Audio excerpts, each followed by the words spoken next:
नमस्कार यहाँहरु सबैलाई मेरो युट्युब च्यानल प्याराडाइज मुस्ताङमा स्वागत छ। प्याराडाइज मुस्ताङले विशेष गरेर BBS first year, BBS second year, NEB class 11 र 12 का सम्पूर्ण इंग्लिश नोटहरु अपलोड गर्दै आइरहेको छ र अहिले हामी बीबीएस फर्स्ट इयर का नोटहरु अपलोड गर्ने चरणमा छौं र बाँकी नोटहरु पनि बिस्तारै अपलोड गर्ने नै छौं। त्यसैले यो च्यानललाई सब्स्क्राइब गरिदिनु होला र नजिकैको बेल आइकनलाई पनि थिच्दिनु होला ताकि यसमा अपलोड गरेको भिडियोहरु सबैभन्दा पहिले हजुर कहाँ पुगोस्। आज हामी pattern for college writing BBS first year को किताबबाट युनिट 9 कम्प्यारिजन एन्ड कन्ट्रास्ट भन्ने च्याप्टरबाट भारती मुखर्जीले लेखेको two ways to belong to America भन्ने एसे लिएर आएको छौं। र यो एसे स्टार्ट गर्नुभन्दा अगाडि सबभन्दा पहिला यो साइडमा लेखिएको यो सर्कल भित्र लेखिएको रेसिडेन्ट एलियन्स भन्ने कुरालाई थोरै बुझौं, किनभने यो रेसिडेन्ट एलियन्स नबुझेपछि फेरि एसेको बुझाइमा कठिनाइ हुनेछ। त्यसैले पनि रेसिडेन्ट एलियन्सको बारेमा हल्का छलफल गरौँ। यहाँ resident aliens are those people in US who are immigrants who live in the US legally sometimes for their whole lives but do not apply for citizenship, must work and pay taxes like any citizens. In 1996 the US Congress proposed a bill to enact legislation denying government benefits such as social security to resident aliens, but the bill was defeated in Congress, and this essays reaction of the two like-minded sisters on this bill. अब resident aliens भनेको के हो त भन्दा resident aliens भनेको संयुक्त राज्य अमेरिकामा बस्ने त्यस्ता मानिसहरू हुन् जो अमेरिकामा वैधानिक रूपमा नै बस्छन्, कुनै चाहिँ जीवनभरि नै अमेरिका बस्छन् तर त्यहाँको नागरिकता लिनको लागि भन्ने निवेदन दिँदैनन्। उनीहरू मध्ये धेरै जसो काम गर्छन् र अन्य नागरिक सरह सरकारलाई कर पनि तिर्दछन्। सन् 1996 मा अमेरिकी सदनले नेपालको संसद जस्तै सदनले रेसिडेन्ट एलियन्सहरूलाई धेरै सरकारी सुविधाबाट कटौती गर्ने निर्णय जस्तै सामाजिक सुरक्षा भत्ता उपलब्ध नगराउने भनी कानुन बनाउनको लागि एउटा विधेयक ल्यायो, तर अन्ततः संसदबाट त्यो विधेयक असफल भयो। यो निबन्ध समान सोच भएका दुईजना दिदीबहिनीहरूले अमेरिकी सरकारले ल्याएको उक्त नियमप्रति के कस्तो प्रतिक्रिया जनायो वा देखायो वा उक्त विधेयकको बारेमा समान विचार र सोचाइ भएको दुई दिदीबहिनीहरूले कसरी प्रतिक्रिया दिए भन्नेसँग सम्बन्धित छ। अब यसमा हामीले के कुरामा छलफल गरौँ भन्दा रेसिडेन्ट एलियन्स भनेको कस्तो मान्छेहरू अमेरिकामा वैधानिक रूपमा बस्ने, त्यहाँ काम पनि गर्ने, सरकारलाई ट्याक्स पनि बुझाउने, तर नागरिकता चाहियो मलाई अथवा ग्रीन कार्ड चाहियो भनेर कहिले पनि निवेदन नदिने नागरिकहरूलाई चाहिँ रेसिडेन्ट एलियन्स भनेर बुझ्नुपर्छ हामीले। र 1996 मा युएस सरकारले के गरेर भन्दा रेसिडेन्ट एलियन्सहरू जति पनि छ उनीहरूलाई चाहिँ अब के नदिने, सरकारी सेवा सुविधा नदिने। जस्तै सरकारी सेवा सुविधा अन्तर्गत सोसल सेक्युरिटी, योभन्दा अगाडि गरेको हामीले माई मदर नेबरहुडमा पनि सोसल सेक्युरिटीको कुरा गरेका थियौँ। सामाजिक सुरक्षा भत्ताहरू उपलब्ध नगराउने भनेर एउटा चाहिँ विधेयक ल्याएको थियो। विधेयक भनेको चाहिँ कस्तो भन्दा नियम कानुन बन्नुभन्दा अगाडि एउटा प्रपोजल ल्याएको थियो। त्यो प्रपोजल अन्ततगत हाम्रो युएसको सिनेटरले अथवा युएसको संसदले खारेज त गर्यो, त्यो नियम त बनेन, तर एक्चुअली प्रपोज त गरेको थियो। त्यो नियम चाहिँ बनेन किनभने त्यो विधेयकबाट त्यो संसदबाट असफल भयो, यो चाहिँ नियम बन्न चाहिँ पाएन। त्यही भएर यो नियम नबने पनि नबनिसकेको भए तापनि यो विधेयक आइसकेपछि यस्तो नियम बनाउनु पर्छ भनेर विधेयक आइसकेपछि यो राइटरको भारती मुखर्जी चाहिँ यो निबन्धको लेखक र भारती मुखर्जीको बहिनी मीरा मुखर्जी छ। भारती मुखर्जी र मीरा मुखर्जीले कसरी यो बिललाई अथवा कसरी यो विधेयकलाई बुझे र कसरी उनीहरूले दुईटा फरक फरक प्रतिक्रिया दिए भन्ने बारेमा चाहिँ छ यो एसे है। अब नेक्स्ट स्लाइडमा जाउँ हामी। समरीमा two ways to belong to America is an autobiographical essay where she has discussed, she means Bharati Mukherjee, our writer, she has discussed about two totally different reactions of the writer herself and her own sister over the bill or rule which is going to stop government benefits such as social security to resident aliens. The writer says that she, Bharati Mukherjee, and her sister Meera Mukherjee, who have lived in US for about 35 years, were similar-minded sisters in the beginning. They used to give identical view on politics, social issues, love and marriage. They were identical in looks and used to wear same dress sari. But the similar-minded sister heavily diverged over the issue of new rule, but failed to implement later on for resident aliens. यसको Nepali translation, यो निबन्ध एक आत्मवृत्तान्त हो, अटोबायोग्राफिकल। यस निबन्धमा लेखक भारती मुखर्जीले आफू र आफ्नो बहिनी मीरा मुखर्जीले अमेरिकी सरकारले रेजिडेन्ट एलियन्सहरूलाई सरकारी सुविधा कटौती गर्न ल्याइएको नियमप्रति समान सोचाइ र विचार भएको दुई बहिनीहरूले कसरी फरक फरक प्रतिक्रिया दियो भनेर भनेका छन्। लेखक भन्छन् उनी र उनकी बहिनी विगत 35 वर्षदेखि अमेरिकामा बस्दै आएको छ। उनीहरू सुरुमा समान सोचाइ र विचार राख्दथे।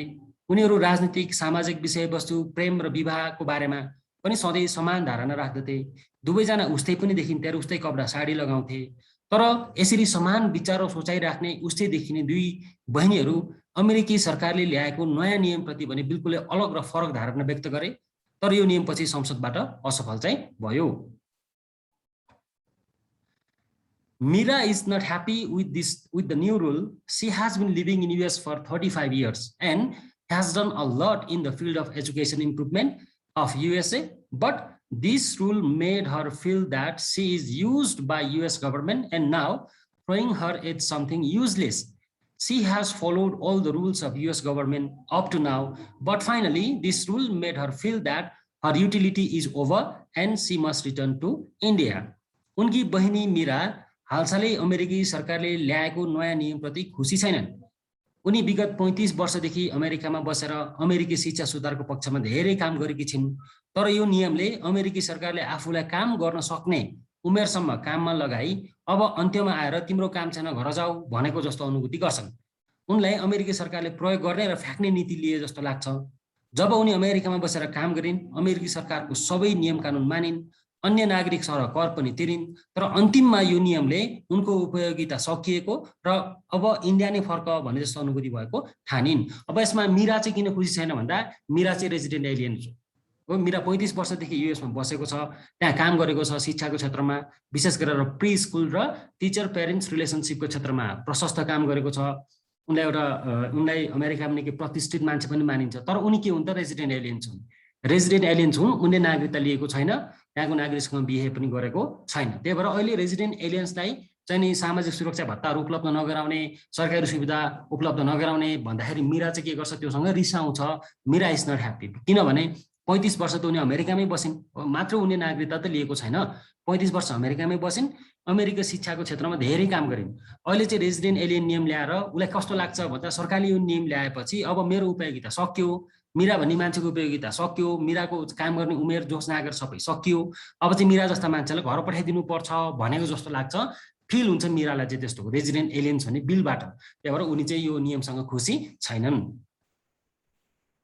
But writer is not affected by this rule because she has married to an American man and has already become a US citizen.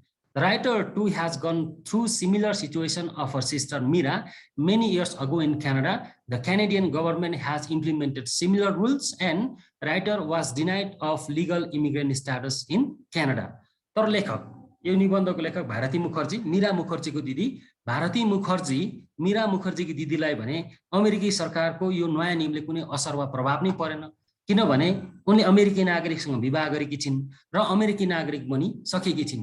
तर लेखक स्वयंले भने 2 वर्ष अगाडि हाल आफ्नी बहिनी मीराको जस्तै अवस्था भोगेकी थिइन् क्यानाडामा। क्यानाडाको सरकारले पनि हाल अमेरिकी सरकारले जस्तै नियम ल्याउँदा लेखकले क्यानाडामा वैधानिक रूपमा बस्न पर्ने अवसरबाट वञ्चित हुनु परेको थियो। अब 2 वर्ष यो 1996 कुरा हुन्छ, 1993-94 तिर क्यानाडाले पनि यस्तै रुल ल्याएको थियो। यस्तै रुल ल्याउने बेलामा चाहिँ यो लेखक भारती मुखर्जी चाहिँ क्यानाडामा थियो, किनभने ऊ चाहिँ क्यानाडामा जन्मिएको अमेरिकनसँग बिहा गरेको थियो कि उसले। त्यही भएर त्यहाँ चाहिँ फेरि क्यानाडामा चाहिँ भारती मुखर्जीलाई बस्न दिएन, अथवा तिमीहरू यो देशमा वैधानिक रूपमा बस्न पाउँछ भनेर भनिएन। त्यही भएर उनीहरू कहाँ आउनु पर्यो, अमेरिका फिर्ता आउनु पर्यो। त्यही भएर 2 वर्ष अगाडि चाहिँ नि भारती मुखर्जी जुन अवस्थाबाट गुज्रिएको थियो त्यही अवस्थाबाट अहिले उसको बहिनी मीरा मुखर्जी गुज्रिएकी छिन्। The writer feels that by marrying an American citizen and by being US citizen, she has gone through hard transformation. She has lost her originality and attachment to her root, that is Indian culture. But her sister, by denying US citizenship, is attached to her originality, her Indianness. Her sister has married to an Indian man in America. अब यहाँ US citizen भन्ने छुटेछ, denying US citizenship भनेर लेख्नुस् है, तपाईहरु थप्नुस् यहाँ US citizenship, US को पछाडी citizenship थप्नुस्। लेखक अनुभूति गर्छन् कि अमेरिकी नागरिकसँग विवाह गरेर र अमेरिकी नागरिक बनेर उनी एक जटिल परिवर्तनको प्रक्रियाबाट गुज्रेकी छिन्। उनले आफ्नो मौलिकपन गुमाएकी छिन्, आफ्नो पिता पुर्खाको देश, भाषा, धर्म र संस्कृतिसँगको सम्बन्ध टुटाएकी छिन्। किनभने खासमा उनी एक भारतीय थिइन् पहिला, तर उनकी बहिनी मीरा एक भारतीय नागरिकसँगै विवाह गरेर अमेरिकी नागरिक बन्न अस्वीकार गरेर मीराले आफ्नो मौलिकता, धर्म, संस्कृतिसँगको सम्बन्धलाई सधैँ जोगाइराखिन्। यसमा हामीले के बुझ्नु पर्यो भन्दा यसमा दुईटा दिदीबहिनी छ, भारती मुखर्जी र मीरा मुखर्जी। भारती मुखर्जी र मीरा मुखर्जी पहिला युएसमा पढ्न भनेर जान्छ, तर पछि चाहिँ भारती मुखर्जी चाहिँ युएसकै केटासँग बिहा गर्छ, अमेरिकनसँग बिहा गर्छ र अमेरिकन नागरिक नै बन्छ। तर मीरा मुखर्जी उसको बहिनी चाहिँ अमेरिकामा बिहा गर्छ, तर कोसँग बिहा गर्छ? इन्डियनसँग बिहा गर्छ। र यसमा के फरक छुट्याउँछ राइटरले भन्दा मैले विवाह गरेर त्यसरी अमेरिकनसँग विवाह गरेर अमेरिकन नागरिक भएर मैले मेरो आफ्नो जरा अथवा रुट गुमाएँ। रुट भनेको के हो त? Indian culture, Indian history, Indian संस्कृति सबै मैले गुमाउनु पुगेँ। म चेन्ज हुन पुगेँ, चेन्ज हुन म बाध्य भएँ। तर मेरो बहिनी मीराले चाहिँ इन्डियनसँगै बिहा गरेर ठिक गरे, किनभने इन्डियनसँग बिहा गर्नु भनेको के हो त? इन्डियन धर्म संस्कृति चाहिँ के हुनु हो लाई निरन्तरता दिनु हो भन्ने सेन्समा चाहिँ दिदीले बुझ्छिन् यहाँ चाहिँ। So this is a compare and contrast essay. यो अघि नै पनि हामीले छलफल गऱ्यौँ, यो कम्पेयर एन्ड कन्ट्रास्ट एस्से हो, where the writer has compared herself with her sister and has found many similarities and differences. To sum up, they were same in looks, both of them used to wear similar clothes, used to have similar ideas on politics, love and marriage. Both of them were in US for the same purpose, to get degree, and both of them were victim of rules related to immigration. The difference between them is that while Bharati became US citizen by marrying US citizen, her sister is married to an Indian. She doesn't like to live permanently in US. She is still rooted in to her Indian culture. अब यहाँ चाहिँ निष्कर्षमा भन्नुपर्दा यो निबन्ध एक तुलना गर्ने र फरक देखाउने निबन्ध हो, कम्पेयर एन्ड कन्ट्रास्ट। यसमा लेखकले आफू र आफ्नो बहिनी बीच तुलना गर्ने, समानता र फरकहरू केलाउने काम गरेकी छिन्। उनीहरूको लवाई खुवाई, सोचाइ र विचारहरू समान छन्।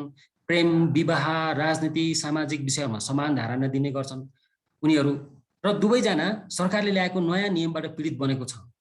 पहिला दिदी क्यानाडाको नियमबाट पीडित बने, अहिले बहिनी मीरा मुखर्जी चाहिँ अमेरिकी सरकारको नियमबाट पीडित बनेको छ। त्यसैले यस अर्थमा उनीहरू बीच समानता छ भने असमानता वा फरक चाहिँ भारतीय अमेरिकी नागरिकसँग विवाह गरेर अमेरिकी नागरिक बनेर उनले आफ्नो मौलिक धर्म संस्कृतिसँगको पुरानो सम्बन्ध टुटाएकी छिन् भने उनकी बहिनी मीराले एक भारतीय नागरिकसँग विवाह गरेर अमेरिकी नागरिक बन्न अस्वीकार गरेर आफ्नो मौलिकता, धर्म र संस्कृतिसँगको सम्बन्ध जोगाइराखेकी छिन्। यसरी यो एस्सेमा हामीले दिदी बहिनीको फरक प्रतिक्रिया, त्यो रेजिडेन्ट एलियन्स माथिको फरक प्रतिक्रियामा छलफल गऱ्यौँ र दिदी बहिनी बीच के समानता छ र के फरक छ भन्ने विषयमा छलफल गऱ्यौँ। मलाई लाग्छ हजुरहरूले यो एस्से बुझ्नुभयो होला र यसपछि हामी क्वेसन एन्सरको छलफल गर्छौँ एकछिनलाई। So question number 1, at first, how long did Mukherjee and her sister intend to stay in America? Why did they change their plans? पहिला सुरु क्वेसनले के भनेको छ, कति समय मुखर्जी र मुखर्जीको बहिनी या भारती मुखर्जी र मीरा मुखर्जी अमेरिकामा कति वर्ष बस्ने प्लान बनाएको थियो र उनीहरूको प्लान कसरी चेन्ज भयो भन्ने छ। यसको एन्सर यस्तो छ, एन्सरमा at first they plan to spend 2 years in USA. सुरुमा 2 वर्ष बस्ने योजना बनाए। देन गेट डिग्री, त्यसपछि पढेर डिग्री लिने, come back to India and get married to the man chosen by their father. अनि डिग्री लिइसकेपछि इन्डिया फर्केर आउने र आफ्नो बाबाले रोजेको केटासँग बिहे गर्ने भन्ने उनीहरूको योजना थियो। But later their plan change, तर पछि उनीहरूको प्लान चेन्ज भयो। Bharati got married to an American man beyond her father's approval, family's approval. तर भारती चाहिँ अब कोसँग बिहा गरे? अमेरिकामै अमेरिकनसँग बिहा गरे। बियोन्ड हर फ्यामिलीज एप्रुभल भनेको परिवारले के स्वीकृति नदिँदै अमेरिकनसँग बिहा गरे। And her sister Meera got married to an Indian in USA, तर उसको बहिनी मीराले चाहिँ युएसमै इन्डियन केटासँग बिहा गरे। And started working and living there, र दुवैजना दिदी बहिनी नै अमेरिकामै बस्न थाले र त्यहीँ काम गर्न थाले। अर्को number B, what does Mukherjee mean when she says she welcomed a emotional strain of marrying outside अथवा हर एथनिक कम्युनिटी? यसमा के भनेको छ, मुखर्जी भन्नाले हाम्रो भारती मुखर्जीले के भनेको छ, जब आफ्नो इथनिक कम्युनिटी, आफ्नो जातभन्दा बाहिर बिहा गरेर उसले के गरे, इमोसनल स्ट्रेन भनेको यो मानसिक भावनात्मक दबाव, मानसिक तनावहरूलाई के गर्नु पर्यो, उसले स्वागत गर्नु पर्यो भन्छ। यो भन्न खोजेको के हो भने चाहिँ यसो क्वेसनले, our writer Bharati Mukherjee got married to an American of Canadian parentage. अब अमेरिकन हो तर उसको बाबाआमा चाहिँ क्यानाडाको, त्यही भएर क्यानेडियन प्यारेन्टेज भनेको छ। This marriage was against her parents which. तर यो भारती मुखर्जीले त्यसरी अमेरिकनसँग बिहा गर्नु भनेको भारती मुखर्जीको बाबाआमाको इच्छाको विपरीत थियो। So for getting married to an outsider, त्यही भएर बाहिरको जातसँग बिहा गरेको भएर she and her husband were not accepted, not welcome. त्यही भएर उनीहरूलाई के गरिएन, आफ्नो इन्डियामा उनको बाबाआमाले स्वीकारेन, ज्वाइँलाई स्वीकारेन, किनभने ज्वाइँ अमेरिकन पर्यो। So she said she welcomed emotional strain, mental and emotional tension. Emotional strain भनेको के भन्दा mental भनेको चाहिँ मानसिक र इमोसनल भनेको भावनात्मक तनावहरू झेल्नु पर्यो उनीहरूले धेरै, किनभने घरमा स्वीकार्ने नै भएन, बाबाको आमाको इच्छाको विपरीत बिहा गरेको भएर भन्न खोजेको है यो क्वेसनले चाहिँ। Okay, number C. In what ways Mukherjee different from her sister? What kind of relationship do they have? The writer says that she भनेको लेखक Bharati Mukherjee and her sister Meera, who have lived in US for about 35 years, were similar minded sister in the beginning. Similar minded भनेको समान विचार समान भावना भएको similar minded भएको दिदी बहिनी थिए पहिला। They used to give identical view on politics, social issues, love and marriage. उनीहरू दिदी बहिनीले नै पोलिटिक्सको, राजनीतिको बारेमा, सामाजिक मुद्दा मामिला, सामाजिक विषयहरूमा, लभ प्रेम र विवाहको बारेमा समान धारणा दिने गर्थे पहिला चाहिँ उनीहरू, समान विचार थियो उनीहरूको। They were identical in looks, हेर्दा पनि सेम थियो। And use to wear same dress, दुईटाले सेम ड्रेस लाउँथे, त्यो भनेको sari. But the similar minded sister heavily diverse, तर यसरी समान विचार राख्ने बहिनीहरू चाहिँ के भयो, हेभिली डाइभर्स भयो। डाइभर्स भनेको छुट्टी हो है, डाइभर्स ब्रान्च सबै छुट्टी हो। Heavily diverse over the issue of new rule, तर जब नयाँ रुल ल्यायो, त्यो रेजिडेन्ट एलियन्सको लागि नयाँ रुल ल्याएपछि दिदी बहिनीको विचार र भावनाहरू के भयो, एकदम फरक आयो हैन। But fail to implement later on for resident aliens. नयाँ नियम आएको थियो, पछि त्यो लागू चाहिँ गरेन, असफल भयो for resident aliens. Bharati Mukherjee hold neutral view on this new rule. अब भारती मुखर्जीको लागि यो रेजिडेन्ट एलियन सम्बन्धी रेजिडेन्ट एलियनको लागि ल्याएको नयाँ नियमप्रति के छ, ऊ न्युट्रल भएर बस्नुहुन्छ, किनभने त्यो नियमले उसलाई छुँदा पनि छुँदैन, नाफा पनि गर्दैन, घाटा पनि गर्दैन, त्यही भएर ऊ चाहिँ न्युट्रल भएर बस्छ। Bharati Mukherjee holds neutral view on this new rule because she is already an American citizen. ऊ त पहिले अमेरिकन सिटिजन हो, त्यही भएर उसलाई नयाँ नियम ल्याएर केही फरक परेन। But her sister Meera is totally annoyed. Annoyed भनेको एकदम रिसायो चाहिँ। Meera is totally annoyed with new rule, she feels that she is used. र यो नयाँ रुलले त कसलाई असर पर्यो, सबभन्दा धेरै मीरालाई असर पर्यो। मीरा त रेजिडेन्ट एलियन्स भयो हैन, रेजिडेन्ट एलियनले त सामाजिक सुरक्षा केही पनि पाउँदैन, तर उसले ट्याक्स त तिरेको छ। त्यही भएर उसलाई के लाग्छ भन्दा, मलाई चाहिँ के गरे, प्रयोग गरे हो, अमेरिकाले मलाई प्रयोग गर्यो, मेरो ज्ञान बुद्धि विवेकलाई प्रयोग गरे, र अन्तिममा चाहिँ मेरो प्रयोग भइसकेपछि, उपयोगिता सकेपछि मलाई चाहिँ नि फ्याके, लाइक गार्बेज भन्ने ठान्छ। Okay, number D. Why does Mukherjee sister feel used? Why does she say that America has changed its rule in midstream? अब मुखर्जी सिस्टर भनेको चाहिँ मीरा मुखर्जी, लेखकको बहिनी चाहिँ मीरा मुखर्जीले आफूलाई प्रयोग गरियो भने किन ठान्छ? Why does she say that America has changed its rule in midstream? midstream भनेको खोलाको बिचमा पुगेपछि घोडा चेन्ज गर्छु भनेर भन्यो भने त अप्ठ्यारो हुन्छ नि, हो त्यस्तै यो मध्यमा आएर बिचमा आएर यो रुल किन चेन्ज गर्यो होला अमेरिकाले भनेर क्वेशन सोच्छन् उनी चाहिँ। Meera Mukherjee, the sister of Bharati Mukherjee, has been living in US for 35 years. She has become nationally recognized for her contribution in the field of preschool education and parents-teacher relationship. अब यो मीरा मुखर्जी चाहिँ भारती मुखर्जीको बहिनी हुन्। उनी विगत 35 वर्षदेखि अमेरिकामा बस्दै आएका छन्। She has become nationally recognized, र अमेरिकामा ऊ प्रख्यात छ। किन प्रख्यात छ भन्दा फर हर कन्ट्रिब्युसन, योगदानको लागि। केमा योगदान गरेको छ? In the field of preschool. Preschool भनेको हाम्रो nursery KG type preschool and preschool education and parents teacher relationship, शिक्षक र अभिभावकको सम्बन्ध र प्रिस्कुलको क्षेत्रमा काम गरेको भएर ऊ चाहिँ अमेरिकाभरि फेमस छ। She is a resident alien. ऊ चाहिँ फेरि के हो? रेजिडेन्ट एलियन हो। अमेरिकामा वैधानिक रूपमा बस्न पाउँछ, तर उसले के गरेको छैन? नागरिकता लिएको छैन अथवा नागरिकताको लागि निवेदन दिएको छैन। Resident aliens means legal permanent resident who live in USA legally, sometimes for their whole lives, but do not apply for citizenship.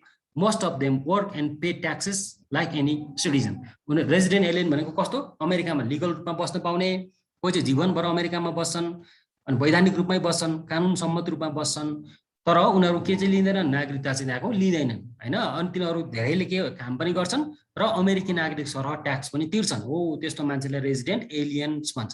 र रेजिडेन्ट एलियनहरूलाई के नियम लगायो अमेरिका सरकारले भन्दा, अब रेजिडेन्ट एलियनलाई सामाजिक सुरक्षा भत्ता लगायत सरकारी सुविधा नदिने भनेर नियम लगाएको थियो। तर त्यो नियम चाहिँ के भयो, फेरि संसदबाट असफल भयो।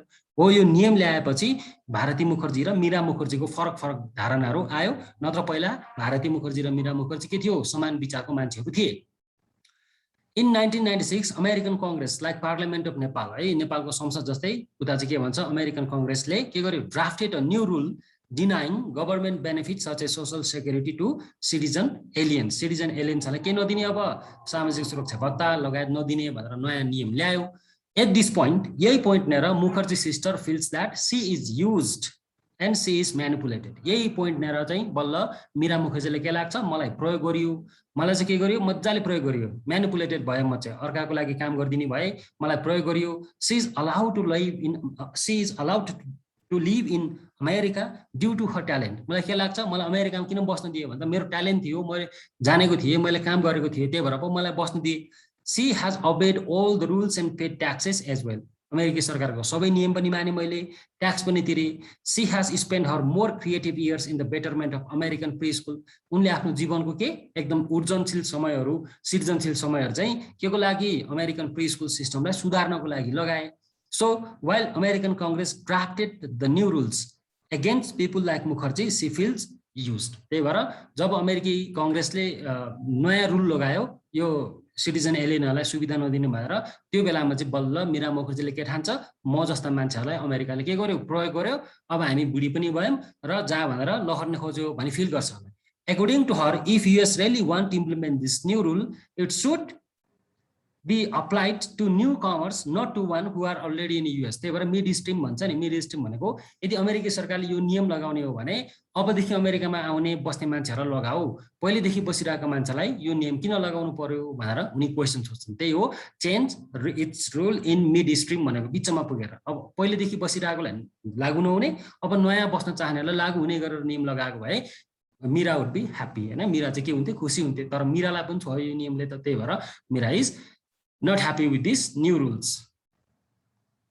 According to Mukherjee, how is her sister like all immigrants who have stayed rooted in one job, one city, one house, one ancestral culture, one cuisine for the entirety of their productive years. यसमा चाहिँ भारती मुखर्जीले के भन्छ भन्दा, आफ्नो बहिनी कसरी have stayed rooted in one job, एउटै जबमा सुरुदेखि अन्तिमसम्म एउटै जबमा, एउटै सिटीमा, एउटै घरमा, एउटै एन्सेस्ट्रल कल्चर भनेको पिता पुर्खाको संस्कृति बोकेर, वान कुजिन एउटै खाना खाने संस्कृति बोकेर कसरी बस्यो जीवनभर उनीहरू अमेरिकामा भन्छ है। सेम भएर बस्यो, एउटै भएर किन बस्यो, एउटै भएर कसरी बस्यो आफ्नो बहिनी मीरा मुखर्जी भनेर सोधेको यो क्वेसनले। Her sister Meera has been living in US for 35 years. She has been working in the field of preschool and parents-teacher relationship. In her own word, she is there in US because of her talent, but she never tried to get permanent residency in USA. Her plan was to return to India finally. When her sister Bharati Mukherjee married to an American and become permanent citizen of US, Meera is still attached to her Indianness, her culture and her root. अब यसमा के बुझ्नु पर्यो भन्दा दिदी बहिनीको फरक बुझ्नु पर्यो क्वेसनमा चाहिँ। भारती मुखर्जी चाहिँ कोसँग बिहा गरे, अमेरिकनसँग बिहा गरे हो, उनले अमेरिकन सिटिजनसिप पनि भइन्। अब उसले आफ्नो इन्डियन कल्चरसँग के गरी सम्बन्ध तोडिन् उनी हो, इन्डियन कल्चर पनि छैनन् उनलाई, आफ्नो पिता पुर्खाको भाषा धर्म संस्कृति सबै त्यागेर कहाँ गएका हुन्, अमेरिका गए, अमेरिकन नै भए। तर अब यता मीरा मुखर्जी चाहिँ अमेरिका गए पनि, पढे पनि, अमेरिकामा बसे पनि, प्री स्कुल सिस्टममा काम गरे पनि, अमेरिकाको एउटै सहरमा बसे पनि, एउटै क्षेत्रमा काम गरे पनि उनी कोसँग बिहा गरी, इन्डियनसँगै बिहा गरी। यसको मतलब के भयो भन्दा काम चाहिँ युएसमा गर्यो, तर काम गर्दा गर्दै पनि उनले आफ्नो इन्डियनपन हुन्छ नि, इन्डियन धर्म, इन्डियन संस्कृति, इन्डियन परम्परासँग चाहिँ के जोडेनन्, उनले नाता चाहिँ टुटाएनन्, निरन्तरता दिए। त्यही भएर रुटेड भएर बसे उनीहरू चाहिँ, एकै ठाउँमा रुटेड भनेको जरा गाडेर बसे। आफ्नो रुट चाहिँ के गरेन, उनले चेन्ज गरेन, उसको रुट त कहाँ हो, इन्डिया हो, इन्डियनसँग बिहा गर्यो, लास्टमा इन्डिया नै फर्केर आउँछु भन्छन्। त्यही भएर केसँग, इन्डियासँग, आफ्नो धर्म र परम्परासँग उनले के गरेनन्, आफ्नो सम्बन्ध तोडेनन्। तर यता दिदी भारती मुखर्जीले भने अमेरिकनसँग बिहा गरेर अमेरिकन नागरिक भएर इन्डियासँगको सम्बन्धलाई उनले तोडिन् भन्न खोजेको क्वेसनले चाहिँ। ओके ल क्वेसन एन्सर यीसम्म रहेछ। मैले A to E को क्वेसन एन्सर पनि गरेँ हजुरहरूको लागि। हजुरहरूले बुझ्नुभयो होला। केही कमेन्टहरू छ भने पनि पाऊँ। हजुरहरूको कमेन्टले गर्दा हामीलाई अगाडि बढ्न सहयोग पक्कै पनि हुनेछ भन्ने लाग्छ। ल आजलाई यति। म फेरि भोलि या पर्सितिर फेरि अर्को यही प्याटर्न फर कलेज राइटिङको मा दिएको एस्से माथि फेरि यसरी युट्युब भिडियो लिएर आउनेछु। हामीलाई लाइक सब्सक्राइब गरिदिनु होला। धन्यवाद।